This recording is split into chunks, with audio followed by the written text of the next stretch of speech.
अब हम ड्रॉ करेंगे स्पिंडल, तो अब हमें ये स्पिंडल बनाना है। तो चलिए जल्दी से इसको भी बना लेते हैं। तो यहाँ पर हम पार्ट डिज़ाइन में जाएंगे, देन प्लेन सेलेक्ट करेंगे और स्केच पर क्लिक करेंगे। सबसे पहले यहाँ पर मैं एक सर्किल बनाऊँगा, ये रहा सर्किल। और यहाँ पर आप देखेंगे इसका जो डायमीटर है वो 38 है। यहाँ पर ये स्क्वायर थ्रेड दी हुई है और हम यहाँ पर थ्रेड्स नहीं बना रहे हैं, जिस तरीके से हमने यहाँ पर भी थ्रेड्स नहीं बनाई थी जब हमने नट ड्रॉ किया था। तो इसी तरीके से यहाँ पर भी हम थ्रेड्स नहीं बना रहे हैं, सिर्फ आउटर जो डायमीटर है उसका, उस डायमीटर को ड्रॉ करेंगे। तो यहाँ पर दिया हुआ है 38, तो ये 38 का डायमीटर और इसकी हाइट हम निकालेंगे टोटल। तो जो 38 की जो हाइट है वो यहाँ तक है, यहाँ से लेकर यहाँ तक है। और आप देख सकते हैं यहाँ से 83 है, तो 240 में से हमें यहाँ पर 83 माइनस कर देंगे तो हमें ये हाइट मिल जाएगी। और इसका डायमीटर 38 है। तो यहाँ पर हम कंस्ट्रेंट पर क्लिक करेंगे सर्किल ड्रॉ करने के बाद और यहाँ पर 38 लिखेंगे, ओके कर देंगे। इसके बाद आप एग्जिट करेंगे स्केच को। अब आप यहाँ पर इसको एक्सट्रूड करना है, यानी जो हाइट है वो हाइट देनी है पैड पर क्लिक करने के बाद। तो अब हमें यहाँ वो हाइट एंटर करनी है। तो चलिए देख लेते हैं हाइट कितनी है। तो यहाँ टोटल जो हाइट है वो 240 है, उसमें से हम 83 माइनस कर देंगे तो हमें ये हाइट मिल जाएगी। सो जो टोटल हाइट है वो 157 है। तो यहाँ पर हम 157 लिखने के बाद ओके कर देंगे। तो ये हमारा नीचे का पोर्शन बन गया है। अब इसके बाद आप ऊपर वाले पोर्शन पर क्लिक करेंगे और स्केच पर क्लिक करेंगे तो ये पोर्शन घूमकर आपके सामने आ जाएगा कुछ इस तरीके से। अब हमें यहाँ पर वापस से एक और सर्किल बनाना है।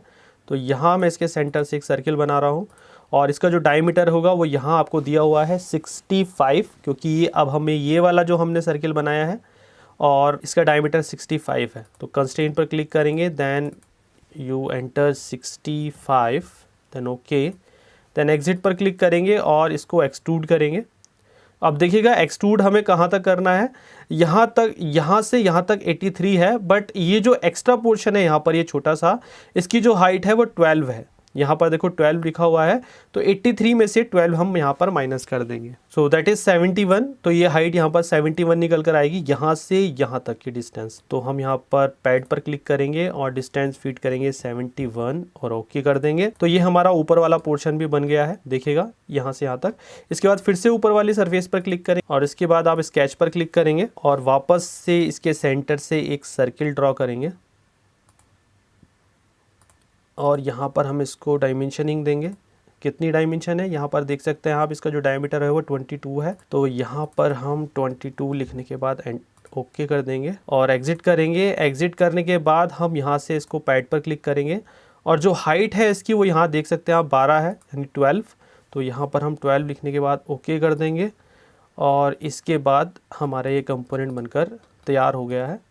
कुछ मॉडिफिकेशन है बट अभी मैं इसको थोड़ा रोटेट करके दिखा देता हूँ आपको। ये देखिएगा, ये फ्रंट से देखने पर कुछ ऐसा दिखेगा जैसे कि यहाँ पर दिख रहा है फ्रंट से देखने पर। अब हमें यहाँ पर चैम्फर करना है, यहाँ नीचे और यहाँ ऊपर। तो यहाँ पर मैं क्लिक कर रहा हूँ एजेस को। तो मैंने ये एज क्लिक की है और इसके बाद ये नीचे वाली एज क्लिक की है। आप कंट्रोल का बटन दबा कर रखेंगे तो दोनों एज सेलेक्ट हो जाएंगी। Then you have to click on chamfer. तो यहाँ आप जाएंगे तो यहाँ चैम्फर का ऑप्शन दिख जाएगा आपको। तो ये देखिएगा यहाँ पर चैम्फर का ऑप्शन, एंगल ऑलरेडी 45 डाला हुआ है क्योंकि यहाँ पर हमें जो एंगल दिया है वो 45 का है। आप देख सकते हैं यहाँ 45 लिखा है, 10 × 45। तो ये जो चैम्फर ऊपर और नीचे हो रखे हैं ये सेम डायमेंशन के हैं। तो यहाँ पर ऑलरेडी एंगल डाला हुआ है 45, तो हमें लेंथ में यहाँ पर सिर्फ 10 लिखना है और उसके बाद आप ओके करेंगे तो ये चैम्फर आपका बनकर तैयार हो जाएगा। ये देखिएगा बिल्कुल वैसा ही चीज़ बन गई है जैसे यहाँ पर आप देख सकते हो, वैसे ही यहाँ पर बन चुका है। अब सिर्फ जो रह गया है वो है ये बीच में होल। यहाँ पर एक होल है और ऊपर भी एक होल है, तो यहाँ पर भी होल है। ये देखिएगा एक होल ये है जिसका डायमीटर यहाँ दिया हुआ है 12 का और एक होल यहाँ पर है। तो ये जो होल है इसका डायमीटर ऑलरेडी यहाँ दिया हुआ है 12 का और इसकी जो डेप्थ दी हुई है वो यहाँ पर दी हुई है 25 की। तो चलिए पहले हम यहाँ पर होल बना लेते हैं। तो इसके लिए मैं यहाँ पर ये स्केच सेलेक्ट कर रहा हूँ। आप देख सकते हैं कि अगर मैं यहाँ सर्किल बीच में बनाना चाहूँ तो वो मैं बना सकता हूँ, बट ये हाइट मेरे को नहीं मालूम होगी।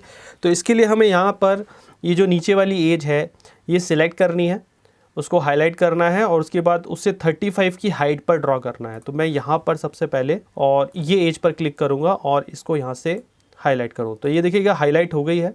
अब इसके मिड पॉइंट से, तो ये ऑलरेडी मुझे मिड पॉइंट दिखा देगा, इसके मिड पॉइंट से ऊपर की डायरेक्शन में एक लाइन हमने ड्रॉ कर दी है जिसकी हाइट 35 है और यहाँ पर अब हमें जो है एक सर्किल ड्रॉ करना है। तो अब हमें पोजीशन मिल गई है सर्किल की, तो यहाँ पे इसके एंड पर एक सर्किल ड्रॉ करेंगे और इस सर्किल का डायमीटर यहाँ दिया हुआ है, ये रहा 12। तो कंस्ट्रेन कर देंगे इसको हम, और ये है हमारा 12 का सर्किल। तो अब हमारा सर्किल देखिए ये बन चुका है। अब हमें इस लाइन की ज़रूरत नहीं है तो हम इसे डिलीट कर देंगे क्योंकि सर्किल हमारा सही पोजीशन पर आ गया है।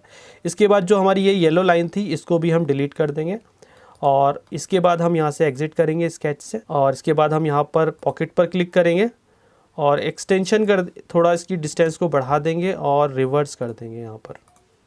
तो ये देखिएगा दोनों साइड से ये होल हो चुका है, ये देखिएगा। तो यहाँ तो होल हो चुका है, अब हमें होल ऊपर की साइड बनाना है। तो ये ऊपर वाला सरफेस सिलेक्ट करेंगे और स्केच पर क्लिक करेंगे तो ये घूमकर आपके सामने आ जाएगा। इसके बाद आप यहाँ पर एक सेंटर से होल बनाएंगे और इसका डायमीटर जो होगा दैट इज़ यहाँ लिखा हुआ है 12 का। तो यहाँ पर हम 12 का डायमीटर से एक होल कर देंगे। इसके बाद आप एग्ज़िट करेंगे यहाँ से। एग्ज़िट करने के बाद आप यहाँ पॉकेट पर क्लिक करेंगे ताकि ये नीचे की डायरेक्शन में होल बनाए, और ये डिस्टेंस आप 26 लिखेंगे। ओके, तो यहाँ पर मैं एक्स्ट्रा 1 mm का ड्रॉ कर रहा हूँ। यहाँ पर हमें जबकि 25, यहाँ पर हमें 25 दिया था, तो यहाँ मैंने एक्स्ट्रा 1 mm का ड्रॉ किया है। वो इसलिए कि आप देखोगे यहाँ पर जो है एक्स्ट्रा पोर्शन थोड़ा सा गैप रह जाएगा तो असेंबली में ईजी रहेगा, तो इसलिए मैंने यहाँ 1 mm एक्स्ट्रा ड्रॉ किया है। तो ये कंपोनेंट भी हमारा बनकर तैयार हो गया है। इसके बाद आप इसको यहाँ से सेव कर लेंगे, देन क्लोज कर लेंगे। Thank you for watching. Please subscribe the channel for more related videos.